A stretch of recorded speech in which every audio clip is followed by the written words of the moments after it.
Hello dear students, welcome to you all in Pawan Wagh Academy. Myself Dhanvantari Deshmukh. Again today I am here with the next subtopic from the chapter Reproduction in Lower and Higher Animals. Okay, तो आज हम again इसमें से एक छोटा सब topic start करेंगे। जो पिछले लेक्चर में हमने क्या कंप्लीट किया था, एक्रोसोम रिएक्शन तक हमने देखा था।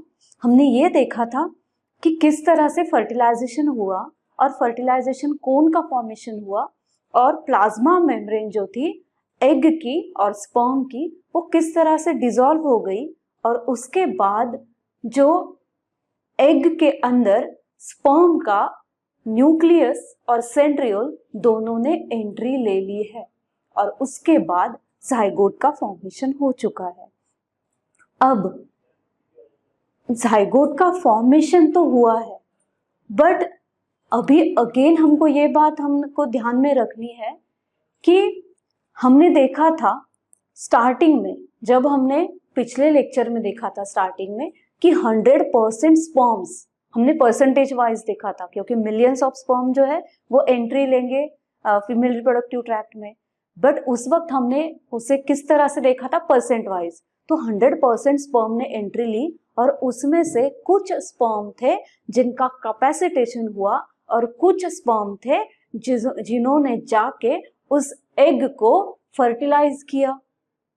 ओके, बट अब क्या हुआ कि बाकी के स्पर्म तो बचे हुए हैं, हो सकता है कि वो आके अगेन उस एग को फर्टिलाइज करने की कोशिश करे, तो वो ना हो इसलिए अगेन वो जो एग होता है, जैसे ही पहला स्पर्म आके उस एग को फर्टिलाइज करेगा उसके आगे दूसरा स्पर्म जो है वो आके उसे फर्टिलाइज नहीं कर पाएगा और इसलिए उस एग के पास अगेन कुछ क्या है, कुछ चीजें हैं जिस वजह से दूसरा जो स्पर्म है, पहले स्पर्म ने जिसे वो एग को फर्टिलाइज किया है, उसके बाद जो दूसरा स्पर्म आएगा उसे वो जो एग है वो अंदर एंट्री नहीं लेने देगा और उस बात के लिए उस एग के पास डिफरेंट स्ट्रैटेजीज है। अब वो कैसे वो स्ट्रैटेजीज को यूज करेगा पहले हम वो देखेंगे और उसके बाद हम आज का टॉपिक स्टार्ट करेंगे जो है डिफरेंट वाला, कौन सा, एम्ब्रियोनिक डेवलपमेंट। अब एम्ब्रियो फॉर्म होने से पहले हम ये भी देख लेते हैं कि मोनो या फिर पॉलीस्पर्मी को अवॉइड करने के लिए एग के पास क्या स्ट्रैटेजीज होती है। ओके, तो हम स्टार्ट करते हैं। देखिए, अब पिछले बार हमने देखा था कि फर्टिलाइजेशन का प्रोसेस कंप्लीट हो चुका था और फिर क्या हो गया था कि जाइगोट फॉर्मेशन हो चुका था, बट जाइगोट फॉर्मेशन ये सारी प्रोसेसेस तो एग के अंदर हो गई। अब एग के बाहर और बाकी के जो स्पर्म है वो तो मौजूद है वहां पे, अब उनका क्या होगा, और हर एक स्पर्म है वो आके कोशिश तो करेगा वापस उस एग को फर्टिलाइज करने की, तो अब उसको अवॉइड करने के लिए उस एग के पास कुछ स्ट्रैटेजीज हैं। वो स्ट्रैटेजीज अब उसके पास क्या है वो देखते हैं। अब देखते हैं, सबसे पहले फर्टिलाइजेशन हो गया है, अब देखते हैं यहाँ पे आफ्टर फर्टिलाइजेशन, यहाँ पे हम क्या देख रहे हैं अभी, स्ट्रैटेजीज।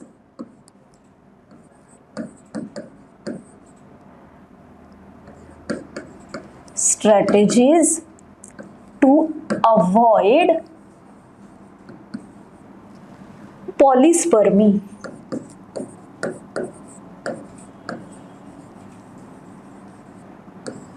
तो उसमें सबसे पहले now after fertilisation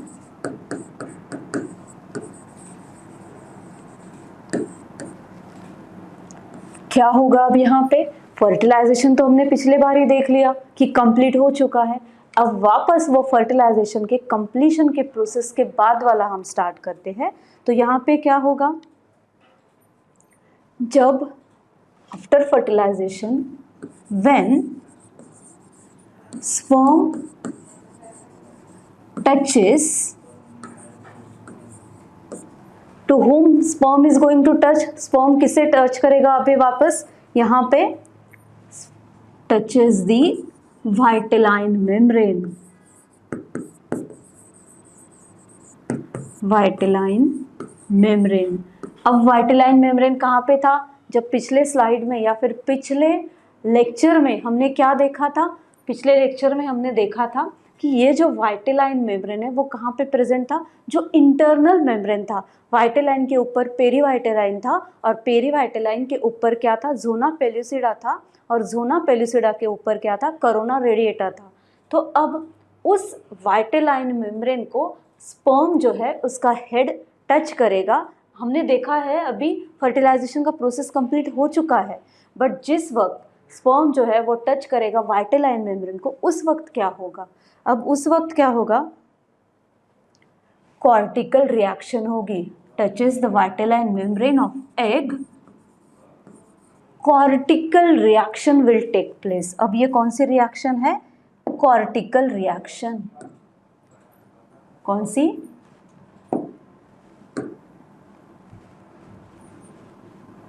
when sperm touches the vitelline membrane of egg, cortical reaction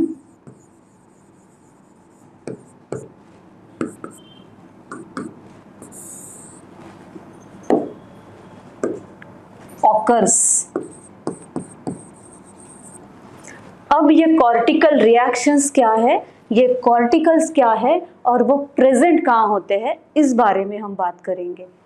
अब ये जो कॉर्टिकल्स है वो प्रेजेंट एक्चुअली होते हैं एग के अंदर, एग की जो वाइटेलाइन मेम्ब्रेन है उसके नीचे। ओके, जैसे कि हमने देखा था, अगेन मैं आपको एक बार वापस ड्रॉ करके दिखाती हूँ। See here how we have seen the structure of egg. हमने क्या देखा था एग के अंदर, यहां पे थी वाइटेलाइन मेम्ब्रेन और उसके बाहर थी peri vitelline membrane.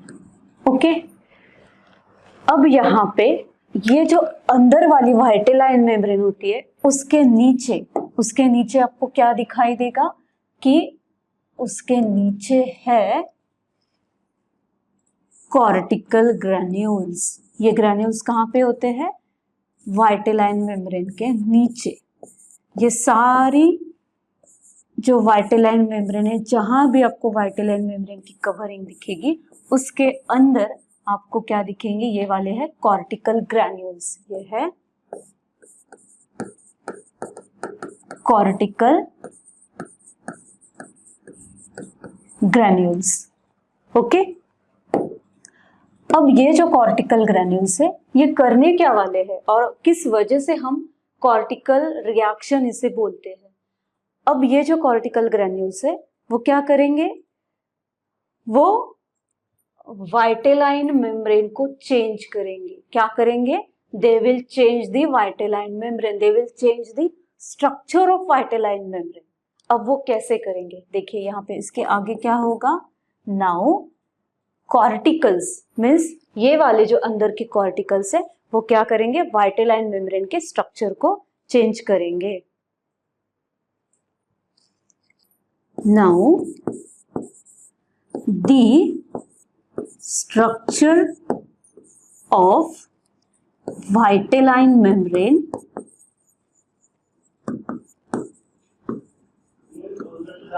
changes. Now the structure of vitelline membrane changes. अब उसमें चेंजेस क्या आ जाएंगे कि हमें पता था कि सबसे पहले यहाँ पे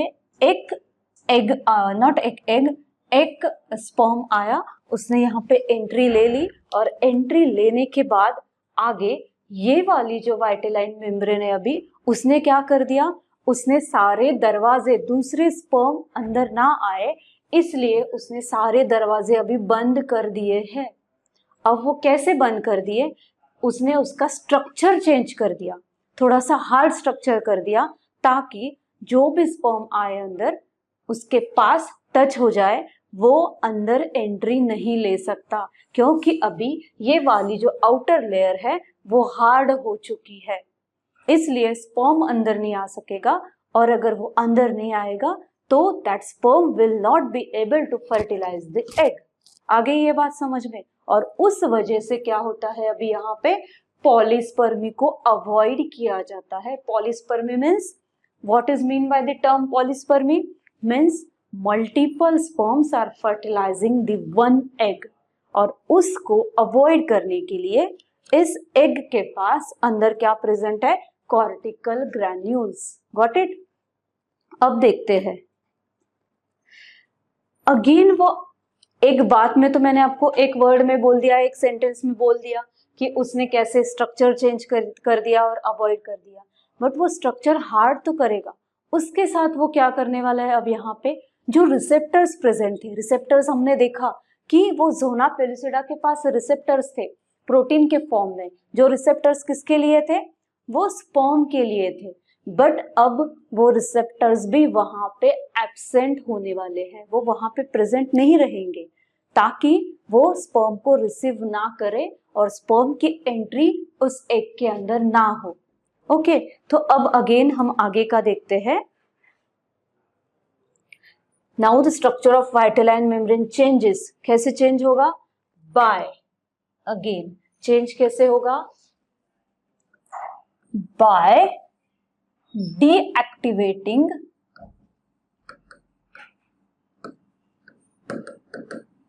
receptors,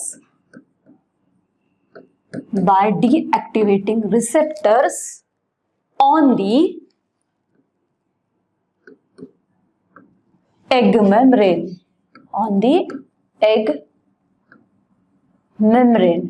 एग मेम्ब्रेन के पास, एग मेम्ब्रेन के ऊपर जो रिसेप्टर्स थे जो स्पर्म को रिसीव कर रहे थे, अब उनको क्या कर दिया गया, डीएक्टिवेट कर दिया गया है। अब उन्हें क्या कर दिया गया है, यहाँ पे डीएक्टिवेट किया। किसको किया, अगेन यहाँ पे रिसेप्टर्स को किया। रिसेप्टर्स को क्या कर दिया गया है, यहाँ पे डीएक्टिवेट कर दिया गया है, ताकि वो क्या हो जाए, स्पर्म को रिकॉग्नाइज ना करे और स्पर्म की एंट्री उस एग के अंदर ना हो। आगे ये बात समझ में आप लोगों के। और फिर वो क्या करेंगे, they will create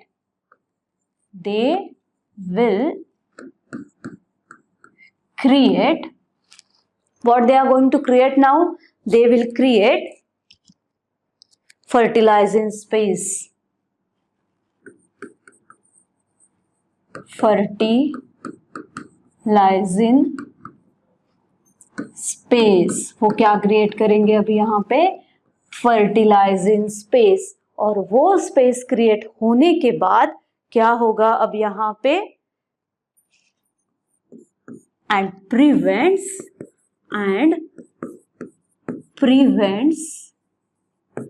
further entry of sperms inside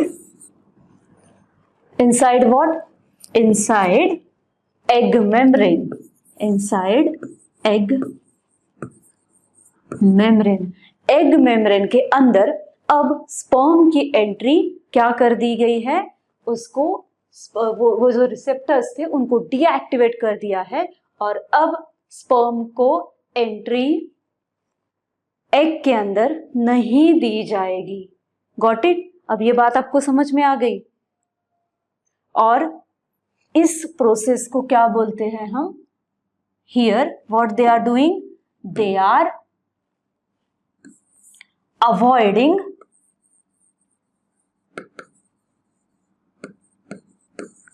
polyspermy. What they are doing, they are avoiding polyspermy.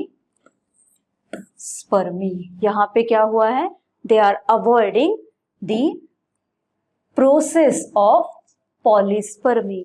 यहाँ पे एग मेम्ब्रेन का स्ट्रक्चर भी चेंज हो चुका है और यहाँ पे क्या हुआ है, अगेन डीएक्टिवेशन हुआ किसका, रिसेप्टर्स का, और रिसेप्टर्स के डीएक्टिवेशन के बाद यहाँ पे क्या हुआ है, जो फर्टिलाइजिंग स्पेस क्रिएट किया गया, और बाद में वो जो आगे वाले, जो पहले स्पर्म के बाद वाले जो स्पर्म है, उनको वहां पे क्या किया गया, रोका गया कि उनको अंदर एंट्री ना मिले, एग के अंदर उनको एंट्री ना मिले, और उस प्रोसेस को हम क्या बोलते हैं, दे आर अवॉइडिंग पॉलीस्पर्मी, वो अब पॉलीस्पर्मी को अवॉइड करेंगे।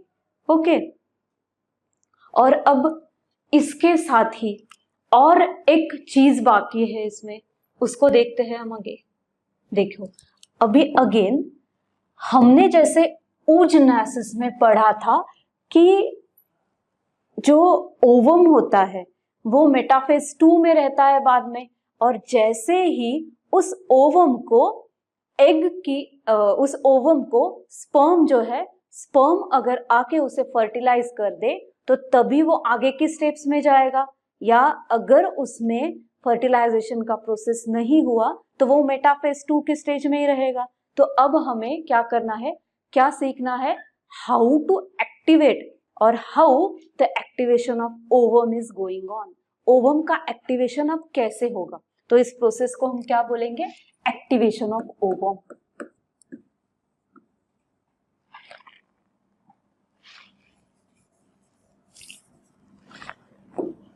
Activation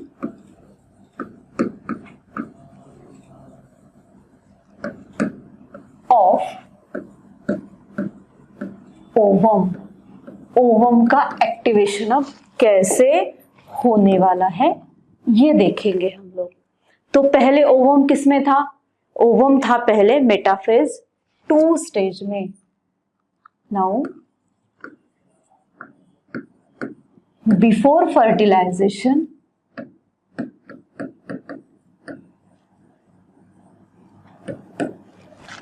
ovum was in metaphase 2 stage, metaphase 2 stage. Okay, it was in metaphase 2 stage. Which was the stage? Metaphase 2। Okay, इसे अगेन आपको पिट-पैट करना है, हो सकता है अगेन इसमें से सीटी के लिए या निट के लिए कोई क्वेश्चन आ जाए। It is the important turning point, ये जो है ये इम्पॉर्टेंट टर्निंग पॉइंट है एग या फिर इस ओवम का। अब आगे जाके अगेन क्या होने वाला है इस ओवम के अंदर, अब इस ओवम के अंदर क्या होगा, मेटाफेज 2, फिर आगे जाके यहाँ पे फर्टिलाइजेशन या फिर स्पर्म ने एंट्री तो ले ली अभी अंदर, इसलिए क्या होगा, मियोसिस 2 जो है अब वो क्या हो जाएगा, मियोसिस 2 का process, meiosis 2 will get completed, meiosis 2 complete हो जाएगा यहाँ पे। और अब मियोसिस 2 के कंप्लीशन के साथ ही क्या हो जाएगा आगे, ये जो ओवम है वो एक्टिवेट हो जाएगा और वो क्या देगा, now ovum gives second polar body, second polar body, यहां पे वो सेकंड पोलर बॉडी देगा, और सेकंड पोलर बॉडी देने के बाद यहां पे क्या हो जाएगा, ओवम का फॉर्मेशन हो जाएगा, ओवम इज फॉर्म्ड, ओवम का फॉर्मेशन यहाँ पे अब हो चुका है। और अब आगे किसका प्रोसेस होगा, लास्ट वाला, सिनकैरियन सिनकैरियन मतलब क्या, जो न्यूक्लियस है दोनों के, एग का और स्पर्म का, उसका यूनियन हो जाएगा और सिनकैरियन इज फॉर्म्ड। ओके, इसे हम क्या बोलते हैं, सिनकैरियन, इसे बोलते हैं सिनकैरियन। और आगे जाके जैसे ही सिनकैरियन का फॉर्मेशन हो जाए फिर एंड क्या आएगा, syngamy is awkward. Syngamy awkward. Syngamy का मतलब ही क्या है, सिनगैमी मतलब क्या था, सिनगैमी मतलब था फर्टिलाइजेशन। यहाँ पे सिनगैमी मतलब क्या है, फर्टिलाइजेशन।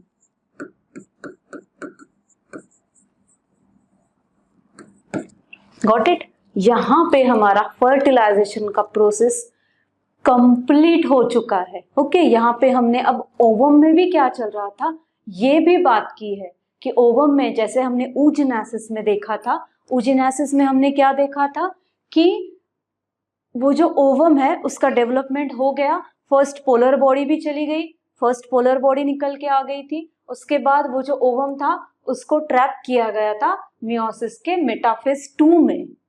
अब आगे जाके मियोसिस 2 जैसे ही स्पर्म एंट्री लेगा उस ओवम के अंदर, या फिर स्पर्म का जो न्यूक्लियस है वो एंट्री लेगा उस ओवम के अंदर, फिर आगे जाके अगेन उसके नेक्स्ट प्रोसेस स्टार्ट होंगे, किसके, ओवम के। तो ओवम जो ट्रैप था मेटाफेज 2 में, आगे जाके वो मियोसिस, मेटाफेज 2 किसका था, मियोसिस का, आगे जाके वो मियोसिस 2 का प्रोसेस भी कंप्लीट कर लेगा। मियोसिस 1 का प्रोसेस उसने oogenesis के वक्त ही कंप्लीट किया था। अब मेटाफेज 2 मींस मियोसिस 2 भी स्टार्ट किया था, उसमें का मेटाफेज फर्स्ट सेकंड में वो क्या हुआ था, ट्रैप हो गया था, वहां पे रुक गया था। अब आगे जाके जैसे ही स्पर्म की एंट्री हो जाए, स्पर्म का न्यूक्लियस है उसकी एंट्री हो जाए एग के अंदर, फिर अगेन वो प्रोसेस स्टार्ट होगा। फिर प्रोसेस जैसे ही स्टार्ट हो जाए मियोसिस 2 भी कंप्लीट हो जाएगा और बाद में अब वो जो ओवम है वो क्या देगा, वो ओवम देगा सेकंड पोलर बॉडी, और सेकंड पोलर बॉडी के बाद अब हम इसे ओवम बोल सकते हैं। क्या बोल सकते हैं हम, अब हम इसे ओवम बोल सकते हैं। और बाद में इसमें क्या होगा, सिनकैरियन का फॉर्मेशन होगा, मतलब अगेन सिनगैमी होगा। सिनकैरियन का फॉर्मेशन मतलब क्या है, यहाँ पे एग प्रोन्यूक्लियस और स्पर्म प्रोन्यूक्लियस या फिर मेल प्रोन्यूक्लियस और फीमेल प्रोन्यूक्लियस का क्या हो जाएगा, यहाँ पे फ्यूजन हो जाएगा और formation of what process we are calling it as a syngamy. और सिनगैमी का मतलब ही क्या होता है, फर्टिलाइजेशन, और फर्टिलाइजेशन का प्रोसेस यहाँ पे कंप्लीट हो जाएगा। Got it. इसके ऊपर भी बहुत सारे क्वेश्चंस आपको आ सकते हैं, या तो सीईटी में आएंगे या तो नीट में आ जाएंगे, बट इसे पूरा स्टेप वाइज पढ़िए। और मैंने इसके स्टेप वाइज, मैंने जैसे आपको ये फ्लो चार्ट के हिसाब से सिखाया है, आप इसी तरह से इसे पढ़िए ताकि आपको पूरा समझ में आ जाए कि स्टेप वाइज एक के बाद एक के बाद एक क्या क्या प्रोसेसेस इसमें हो रहे हैं। ओके, तो इसे आप, अब मैंने आपको नोट्स भी प्रोवाइड कर दी है इसकी, और उसके साथ ही छोटी छोटी जो ट्रिक्स है या फिर बीच बीच में क्या हो रहा है, ये सारी चीजें मैंने आपको बोली है। ओके, और ये जो टॉपिक था ये इम्पोर्टेंट टॉपिक है।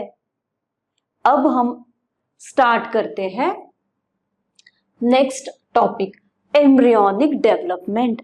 एक्चुअल एम्ब्रियोनिक डेवलपमेंट है क्या। अब देखिए, जाइगोट का फॉर्मेशन तो हो चुका, अब जाइगोट फॉर्मेशन के बाद क्या होने वाला है, एम्ब्रियो की डेवलपमेंट होगी। अब एम्ब्रियो की डेवलपमेंट के लिए क्या लगेगा, हमने देखा कि जो फर्टिलाइजेशन का प्रोसेस था वो कहाँ पे हुआ, एम्पिलरी रीजन में हुआ था। हमने क्या देखा था, समझो ओके,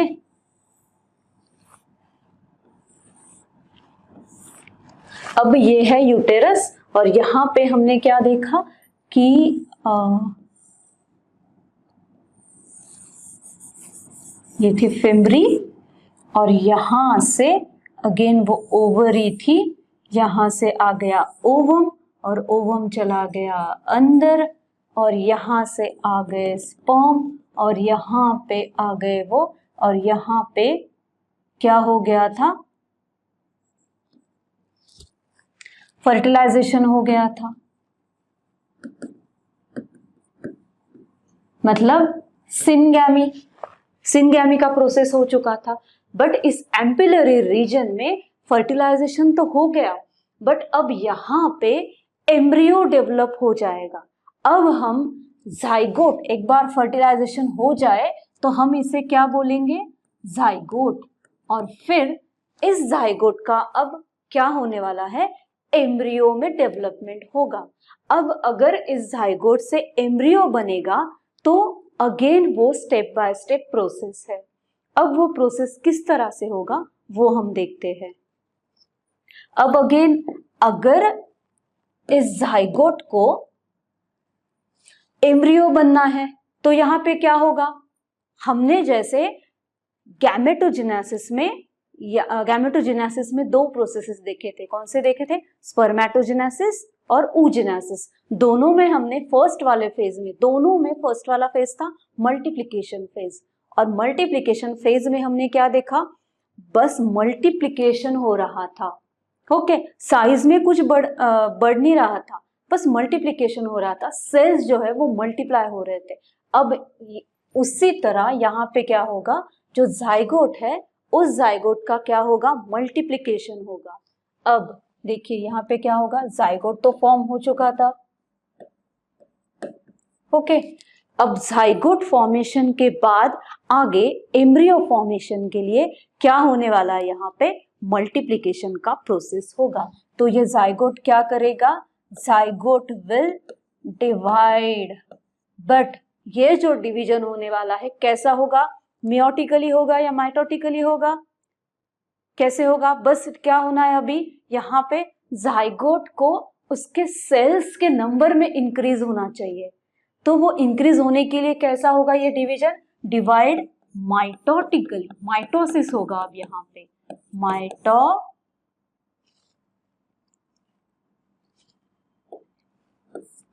माइटोटिकली, मतलब यहाँ पे माइटोसिस के प्रोसेस से क्या होगा, डिवीजन होने वाला है। ये बात भी आप ध्यान में रखिए कि जाइगोट का डिवीजन होता है एम्ब्रियो फॉर्मेशन के लिए। ये भी क्वेश्चन में आ सकता है कि जाइगोट का डिवीजन जो है एम्ब्रियो फॉर्मेशन के वक्त माइटोटिकली होगा या मियोटिकली होगा, तो आपको क्या याद रखना है, माइटोटिकली होगा। ओके, अब आगे ये डिवाइड होगा ये, बट उस प्रोसेस को हम क्या बोलेंगे, डिवीजन के प्रोसेस को, हम यहाँ डिवीजन के प्रोसेस को बोलने वाले हैं क्लीवेज। उससे हम क्या बोलने वाले हैं, क्लीवेज।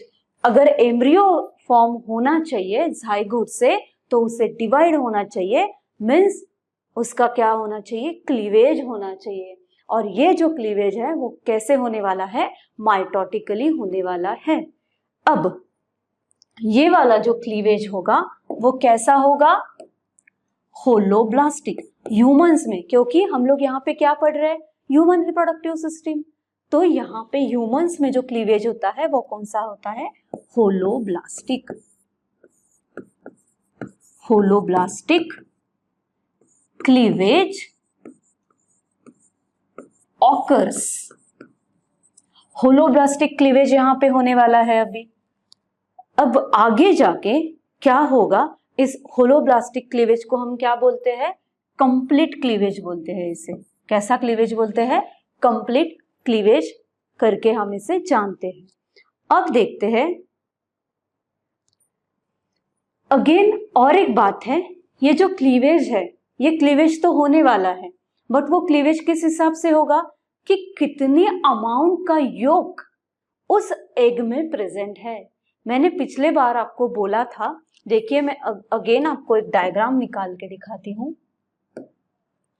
जैसे कि मैंने देखिए यहाँ पे आपको बोला था कि एक एग है, उसके अंदर जहां पे न्यूक्लियस होता है वो होता है एनिमल पोल, और जहां पे यolk होता है वो होता है वेजिटल पोल। तो यहां पे अब जितने अमाउंट में ज्यादा योग हो उतना ज्यादा डिवीजन होगा या उस हिसाब से क्लीवेज होगा। ओके, तो यहाँ पे योग है, अब वो कितने अमाउंट का योग है उस हिसाब से वो सेल्स का डिवीजन होगा। ओके, तो अब देखते हैं हम लोग, अब देखते हैं क्लीवेज में हमें आगे क्या देखना है। अब प्लेन्स ऑफ क्लीवेज या फिर क्लीवेज एक्चुअल हो कैसे रहा है वो देखना है। अब planes of cleavage, planes of cleavage देखिए, अब क्लीवेज किस प्लेन में होगा अभी समझो, ये कुछ है और यहाँ पे इस तरह से भी होगा, इस प्लेन में भी होगा क्लीवेज और इस प्लेन में भी क्लीवेज होगा, और उस तरह से अगर इस प्लेन में होगा तो उस एग के क्या हो जाएंगे, एग नॉट एग, उस जाइगोट के 2 सेल्स बन जाएंगे। फिर 2 के बाद आगे फिर वापस क्या होने वाला है, उस 2 सेल्स का अगेन एक क्लीवेज होगा, वो इस तरह से होगा right angle to first cleavage. मतलब यहाँ पे कितने हो गए, 4 हो गए, ऊपर 2 और नीचे 2, 4 हो गए। फिर अगेन ऐसा वाला क्लीवेज हो जाएगा, ऐसे क्लीवेज यहाँ पे हो जाएंगे ताकि ये जो जाइगोट है उसका मल्टीप्लिकेशन हो जाए, उसमें बहुत सारे सेल का फॉर्मेशन हो जाए। ओके, अब देखते हैं, अब यहाँ पे फर्स्ट क्लीवेज देखिए, wait a minute, first cleavage के बारे में अब बात करेंगे। देखिए यहाँ पे अभी फर्स्ट क्लीवेज, अब ये जो फर्स्ट वाला क्लीवेज है वो कैसे फॉर्म होगा, form by furrow formation, furrow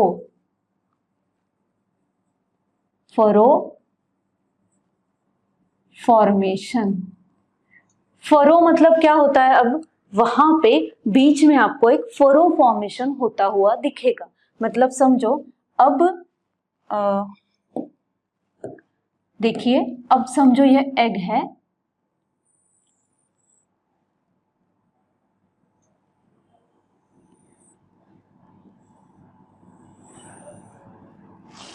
इस एग के अंदर आपको क्या दिखाई देगा कि यहां पे अब इस साइड से, इसे हम क्या बोलेंगे, फरो, इसे क्या बोलते हैं, फरो। ये फरो फॉर्मेशन हुआ और फिर इसका एक क्लीवेज हुआ और 2 सेल्स फॉर्म हो गए, सेल नंबर 1, सेल नंबर 2। ये हुआ उसका फर्स्ट क्लीवेज या फिर फर्स्ट डिवीजन। फर्स्ट क्लीवेज के अंदर कितने सेल्स फॉर्म हो चुके हैं, यहाँ पे 2 सेल्स। और ये वाला जो फर्स्ट क्लीवेज है उसे क्या बोलते हैं हम, लॉन्गिट्यूडनल क्लीवेज। वो फर्स्ट वाला क्लीवेज कैसा होता है, लॉन्गिट्यूडिनल, लॉन्गिट्यूडिनल। ये फर्स्ट वाला क्लीवेज होता है लॉन्गिट्यूडनल, मतलब ऐसा है समझो, ये है जाइगोट लॉन्गिट्यूडनल। ओके, इसे बोलते हैं लॉन्गिट्यूडनल क्लीवेज। अब आगे जाके देखते हैं, लॉन्गिट्यूडनल के बाद अब अगेन दूसरा क्लीवेज होगा यहाँ पे, सेकेंड क्लीवेज। अब सेकंड क्लीवेज कैसे फॉर्म होगा, वो भी अगेन फरो से ही फॉर्म होगा। हर एक क्लीवेज में अब फरो फॉर्म होगा और फिर एक सेल का दूसरा सेल हो जाएगा। अब अगेन दूसरा जो क्लीवेज है वो कौन सा है, जैसे ये लॉन्गिट्यूडनल था तो दूसरा अगेन क्या होगा, वापस हो सकता है कि दूसरा भी वापस लॉन्गिट्यूडनल ही हो, लॉन्गिट्यूडनल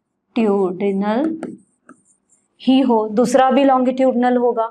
तो अगेन यहाँ पे आपको क्या दिखेगा, ये वाला जो सेल है इसमें आपको क्या दिखेगा, देखिए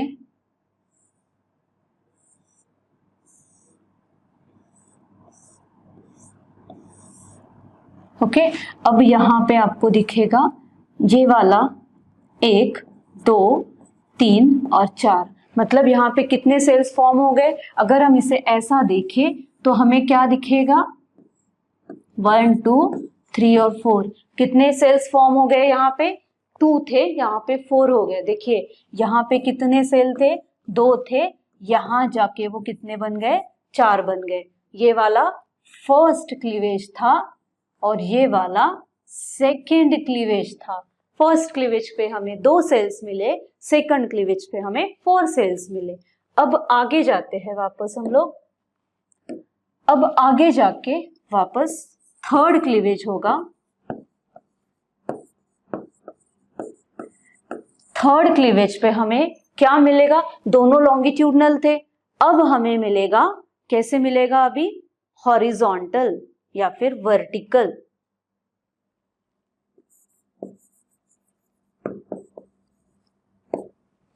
अब ये वाला था लॉन्गिट्यूडनल था, बट वो लॉन्गिट्यूडनल टू व्हाट था, लॉन्गिट्यूडनल था, but cleavage occurs, wait a minute,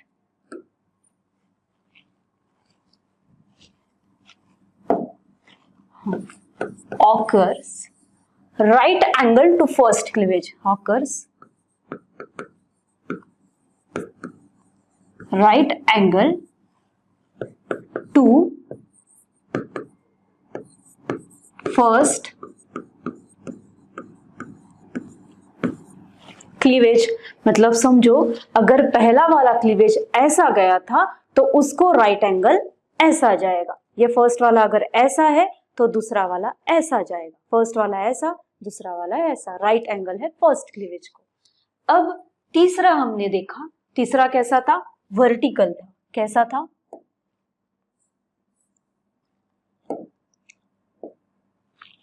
तीसरा वाला क्लीवेज है वर्टिकल। अब यहां पे कैसे होगा, अगेन आगे जाके वर्टिकल क्लीवेज है, मतलब यहां पे हमने क्या देखा था कि यहां पे 1 2 3 और 4, ओके, और यही आगे इसके नीचे भी आपको कितने मिलेंगे, 5 6 7 8, मतलब उसको बीच में से कट जाएगा। अब इसे यहां से कट जाएगा, ये वाला फरो है या फिर ये वाला उसका प्लेन है, हम इसे प्लेन बोलेंगे। तो यहां पे अगेन आपको कितने सेल्स मिले, 8 सेल्स मिले। कितने सेल्स मिले यहाँ पे, 8 सेल्स मिले। कितने वाले, कितने नंबर के क्लीवेज पे, थर्ड क्लीवेज पे। पहले 2, मतलब वो क्या हो रहा है, डबल हो रहा है, 2 का 4, 4 का 8। अब ऐसे करते करते आगे अगेन क्लीवेजेस हो जाएंगे। 8 का अगेन आगे जाके कितना होगा, 16, और 16 का होगा 32, और ऐसे करते करते वो कितना हो जाएगा, 64। ओके, और अब जब 64 सेल स्टेज आ जाएगी उससे हम क्या बोल सकते हैं, मोर्यूला। ओके, इस तरह से क्या होगा, अब इसका डिवीजन फॉर्म होगा। अब आगे देखते हैं, आगे जाके क्या होगा, वापस 32 सेल स्टेज आएगा, और 32 सेल स्टेज पे हम इसे क्या बोल सकते हैं, वेट, अब हम वापस आगे जाते हैं। अब देखते हैं, अब यहां पे 32 सेल स्टेज है, और यहां पे किसका फॉर्मेशन हो चुका है, मोर्यूला। मोर्यूला इज फॉर्म्ड। अब यहां पे मोर्यूला फॉर्म्ड हो चुका है। फिर आगे जाके उस मोर्यूला का आगे जाके अब क्या होगा, अब ये मोर्यूला किसके जैसे दिखेगा? मलबेरी के लीव्स की तरह ये दिखेगा। ये कैसे दिखेगा? Looks like mulberry. ओके, ये किसके जैसे दिखेगा? मलबेरी की तरह दिखेगा। क्यों? क्योंकि अब यहाँ पे जो क्लीवेज या फिर जो डिवीजन हुआ है वो कैसे हुआ है? अनइक्वल डिवीजन हुआ है। अनइक्वल डिवीजन हुआ है क्योंकि क्या हुआ है यहाँ पे? देखिए मैं दिखाती हूँ यहाँ पे, due to holoblastic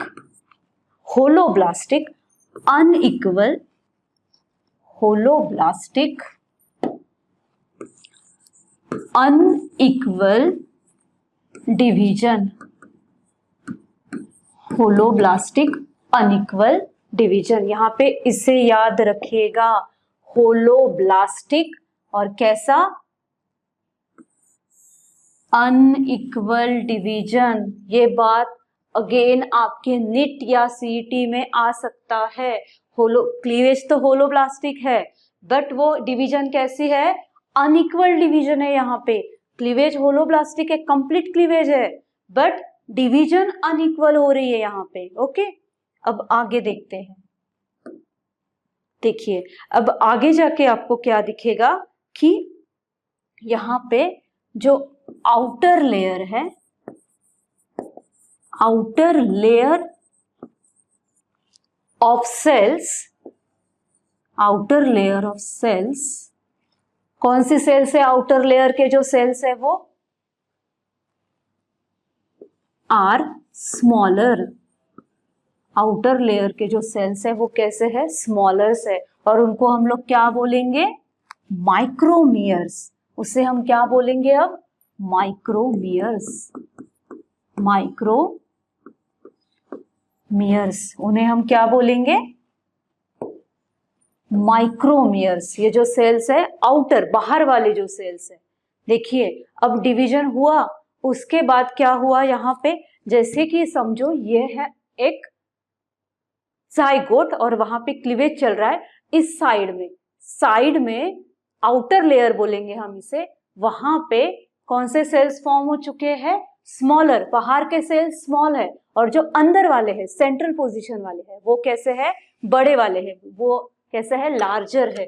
outer layer of cells are smaller, that is micromer, and inner layer cells are larger, and they are, what are they? They are macromeres.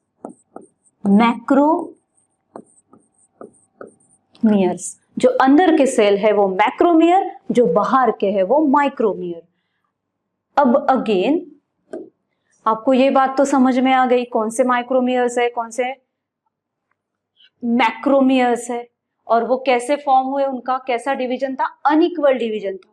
Cleavage तो होलोब्लास्टिक था बट डिवीजन कैसा था उनका? Unequal division उनका था। अब आगे वापस हम लोग देखते हैं कि आगे जाके हम इनको क्या बोल सकते हैं? अभी मोर्यूला। ये जो मोर्यूला था ना, कितने सेल स्टेज का था? 32 सेल स्टेज का था। अब वो ऐसे करते करते कहां से आ गया, कहां से कहां आ गया है? देखिए अगेन यहाँ पे हम एक बार डायग्राम निकालते हैं। ये वाला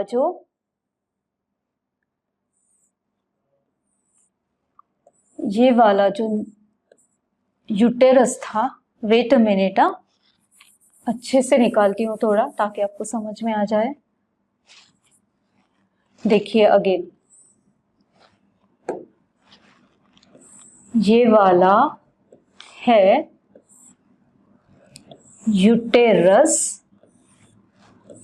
ओके, तो हमने अभी देखा था ये वाला जो एम्ब्रियो डेवलपमेंट का प्रोसेस है, क्लीवेज का प्रोसेस है, वो कहाँ पे हो रहा था? इस फैलोपियन ट्यूब के रीजन में, फैलोपियन ट्यूब में हो रहा था।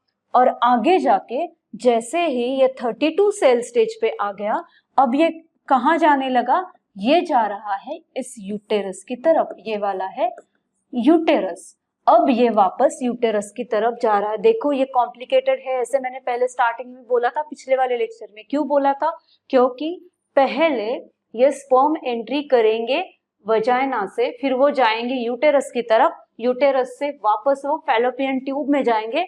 अब वापस आ रहे हैं वो फैलोपियन ट्यूब से, फैलोपियन ट्यूब से वो अगेन फैलोपियन ट्यूब में क्या हो जाएगा, फर्टिलाइजेशन होगा, फिर अगेन वहां पे क्लीवेज का प्रोसेस होगा, और क्लीवेज का प्रोसेस होने के बाद वापस वो रिटर्न यूटेरस के पास आएंगे।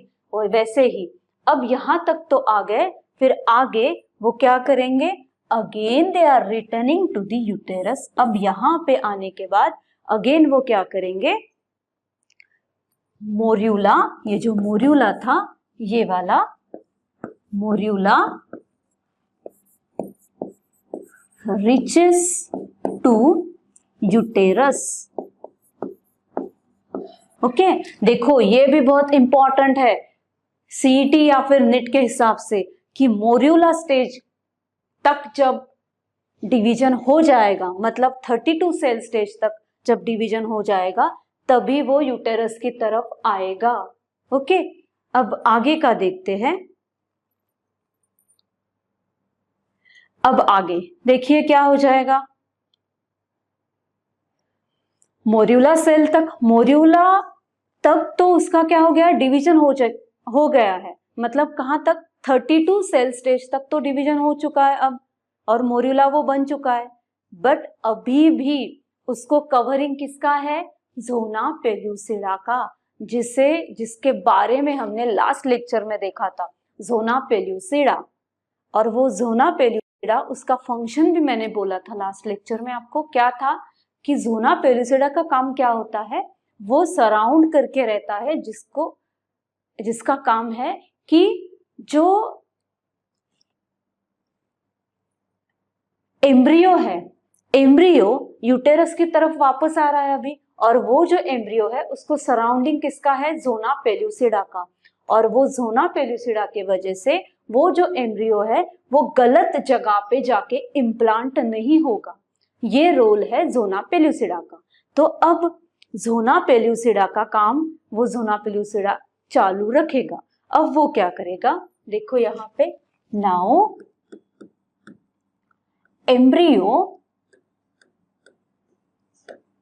that is morula is surrounded by zona pellucida, by zona pellucida, वो zona pellucida से surrounded है। और now what that zona pellucida will help for, किसके लिए हेल्प करेगा ज़ोना पेल्यूसिडा, ताकि क्या करेगा ये, इसका काम क्या है, prevent implantation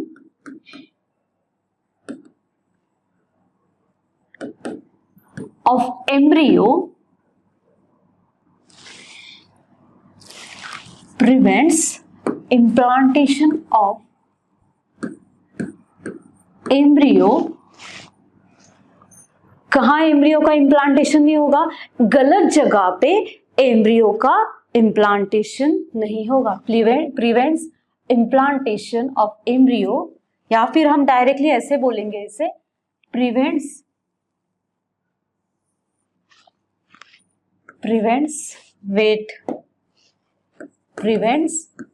sticking of embryo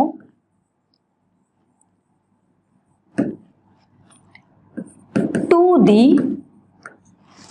uterus. Got it? अब इस ज़ोना पेल्यूसिडा का काम है, वो प्रिवेंट करेगा इस मोर्यूला या एम्ब्रियो का क्या प्रिवेंट करेगा, कौन सी स्टेज को प्रिवेंट करेगा, ये वो एम्ब्रियो या मोर्यूला है वो कहीं गलत जगह पे स्टिक ना हो जाए या इम्प्लांट ना हो जाए, क्योंकि अब उसे प्रॉपर प्लेस पे जाके इम्प्लांट होना है, ताकि उसे हम फीटस बोल सके। ओके, आगे फिर आगे जाके अब क्या होने वाला है, अब मोर्यूला के बाद क्या फॉर्म होने वाला है, ब्लास्टूला फॉर्म होगा। अब पहले जाइगोट था, उससे मोर्यूला फॉर्म हुआ, अब ब्लास्टूला फॉर्म होगा। अब हम देखते हैं आगे क्या देखने वाले हैं, ब्लास्टूला फॉर्मेशन। अब ब्लास्टूला फॉर्मेशन, अब ब्लास्टूला फॉर्मेशन में आपको क्या दिखेगा, ब्लास्टूला फॉर्मेशन में क्या होगा, आउटर लेयर है जो सेल्स की, outer layer of tropho, outer layer of trophoblast cells, cells की आउटर लेयर है जिसे हम बोल रहे हैं trophoblast cells. What they are going to do, cells sucks all the required nutrients, all the required nutrients from uterine wall, या फिर हम उसे वापस क्या कह सकते हैं, from uterine endodermal, uterine endodermal glands, okay, uterine endodermal और endometrial glands, जो अब देखिए यहाँ पे मोर्यूला फॉर्म हो चुका था और जोना पेलुसिडा भी उसको कवरिंग कर रहा है, वो उसको स्टिक नहीं होने देगा। फिर आगे जाके अगेन अभी ब्लास्टूला फॉर्मेशन होने वाला है।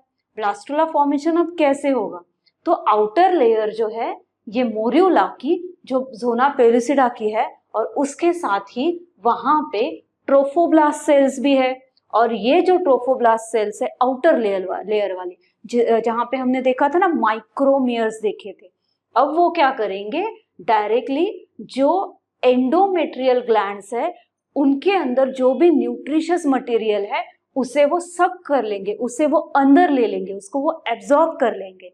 अब वो एब्जॉर्ब करने की वजह से क्या हो जाएंगे, स्वेल हो जाएंगे, बड़े हो जाएंगे, और फिर उसके बाद, अब इसके बाद देखिए क्या होगा, now the fluid, okay, now the fluid which is absorbed by the endometrial glands, endometrial glands से जो फ्लूइड था वो किसने एब्जॉर्ब कर लिया है, ट्रोफोब्लास्ट सेल्स ने।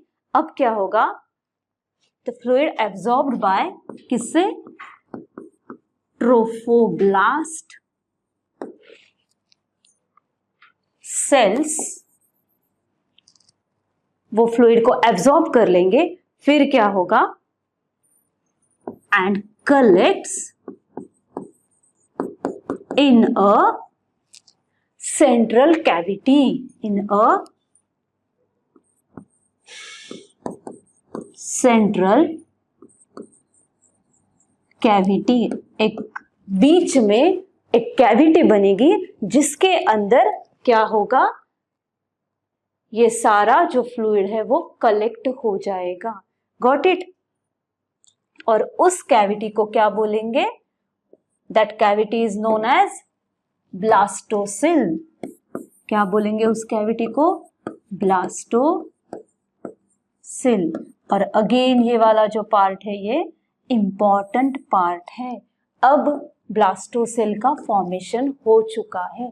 कैसे हुआ ब्लास्टोसिल का फॉर्मेशन, देखो अगेन यहाँ पे जो आउटर लेयर थी, जो माइक्रोमियर सेल्स थे, अगेन उसके पास ही ट्रोफोब्लास्ट सेल्स है, और वो ट्रोफोब्लास्ट सेल्स ने क्या किया, जो एंडोमेट्रियल ग्लैंड्स थी, एंडोमेट्रियम में वहां पे ग्लैंड्स है कुछ, और वो ग्लैंड्स में से जो भी न्यूट्रिएंट्स थे, जो भी फ्लूइड था, उसे एब्जॉर्ब कर लिया या सक कर लिया, और फिर वो स्वेल हो गए, और स्वेल होने के बाद उनका साइज बड़ा हो गया, और साइज उसका बढ़ने के बाद क्या हो गया, वो एक राउंड वाले स्ट्रक्चर में जाके बैठ गए और बीच में एक कैविटी तैयार हो गई। ओके, और उस कैविटी जो तैयार हो जाती है उसे क्या बोलते हैं? ब्लास्टोसिल। अब उस कैविटी को किस नाम से जाना जाएगा? ब्लास्टोसिल के नाम से उस कैविटी को अब जाना जाएगा। अब आगे जाके हम देखते हैं क्या होगा। देखिए, अब हमने देखा ट्रोफोब्लास्ट सेल्स तो थे, उन्होंने सक भी कर लिया कुछ न्यूट्रिएंट्स, वो स्वेल हो गए, वो बड़े हो गए, बीच में क्या फॉर्म हो गया? ब्लास्टोसिल फॉर्म हो गया। अब आगे जाके जो आउटर सेल्स हमने कौन से देखे थे? ट्रोफोब्लास्ट थे।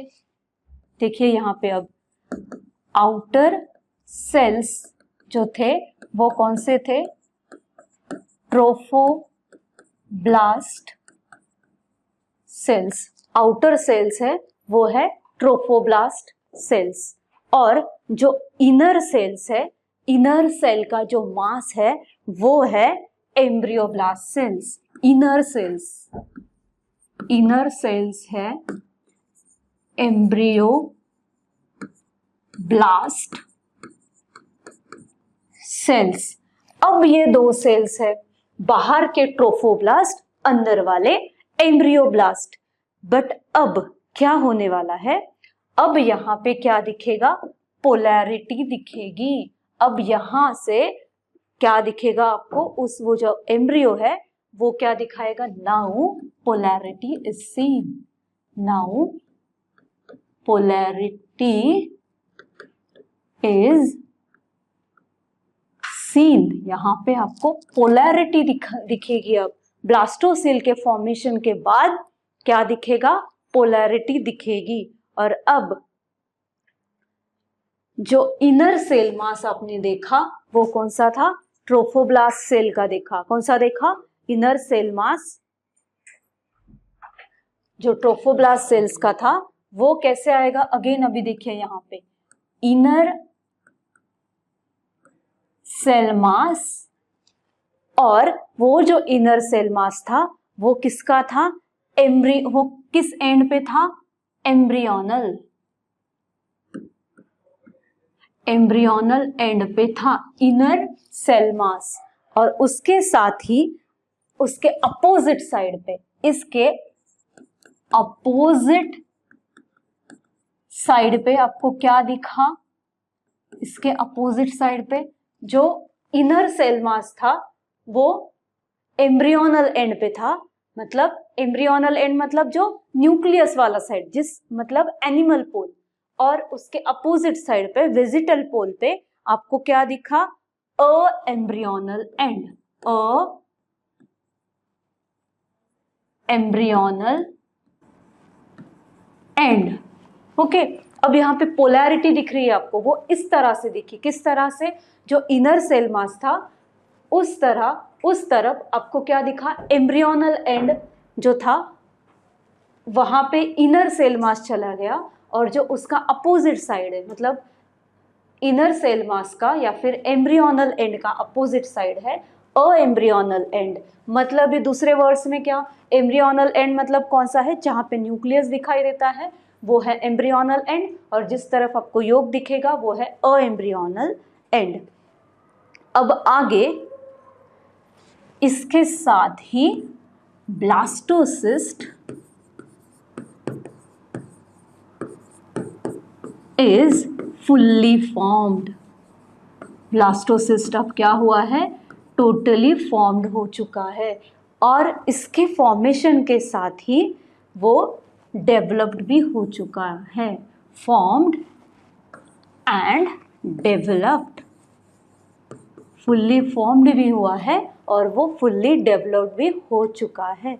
ओके, अब आगे देखते हैं। यहाँ पे अब इसे क्या बोलेंगे हम? ब्लास्टूला। इसे क्या बोलेंगे अब? ब्लास्टूला। और अब ये ब्लास्टूला किसके लिए रेडी है? Now this blastula ready for implantation. ये रेडी है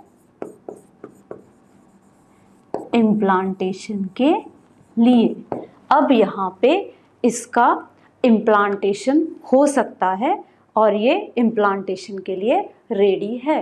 आगे, अब आगे क्या होगा, इम्प्लांटेशन के वक्त अगेन ये जो एम्ब्रियो है वो फैलोपियन ट्यूब से कहाँ पे आ चुका है, फैलोपियन ट्यूब से वो आ चुका है यूटेरस में, और यूटेरस में अब इम्प्लांटेशन होने के थोड़ी देर पहले क्या होगा, हमने जैसे पहले देखा था कि ज़ोना पेलुसिडा जो था, देखिए यहाँ पे ज़ोना पेलुसिडा थी, ज़ोना पेलुसिडा की लेयर थी एम्ब्रियो को, और वो क्या कर रही थी, स्टिक नहीं होने दे रही थी एम्ब्रियो को कहीं पे भी। बट अभी वो ज़ोना पेलुसिडा की जो लेयर है वो क्या हो जाएगी, रप्चर हो जाएगी, और जैसे ही ज़ोना पेलुसिडा की लेयर रप्चर हो जाए उसके साथ ही क्या हो जाएगा, रप्चरिंग के बाद डायरेक्टली वो जो एम्ब्रियो है वो इम्प्लांट हो जाएगा। कहाँ पे इम्प्लांट होगा, इस जगह पे वो आकर क्या होगा, यहाँ पे देखिए, यहाँ पे हमें क्या दिखेगा, बहुत ज़्यादा ये वाली जो लेयर है ये एंडोमेट्रियम है, और फिर उसके साथ ही ये वाला जो ओवम था, ये ओवम यहाँ से आया और फिर ये यहाँ पे फर्टिलाइज हो गया, यहाँ पे आके उसका क्लीवेज हुआ, और फिर क्लीवेज के बाद यहाँ पे आके वो क्या हो गया, इम्प्लांट हो चुका है। यहाँ पे क्या हो गया, और वो इम्प्लांट होते वक्त कैसे होगा, देखिए अब यहाँ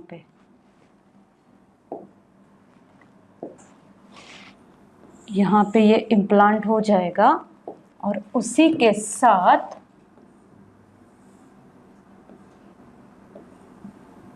ओके, ये रहा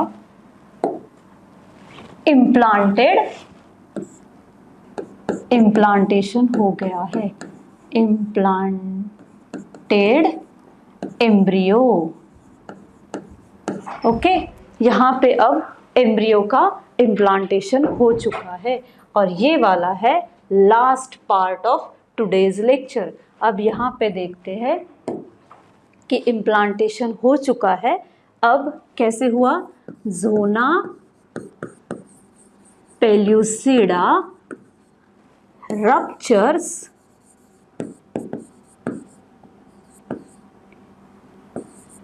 ज़ोना पेलुसिडा कहाँ से, zona pellucida from embryo ruptures and embryo gets implanted inside endometrium,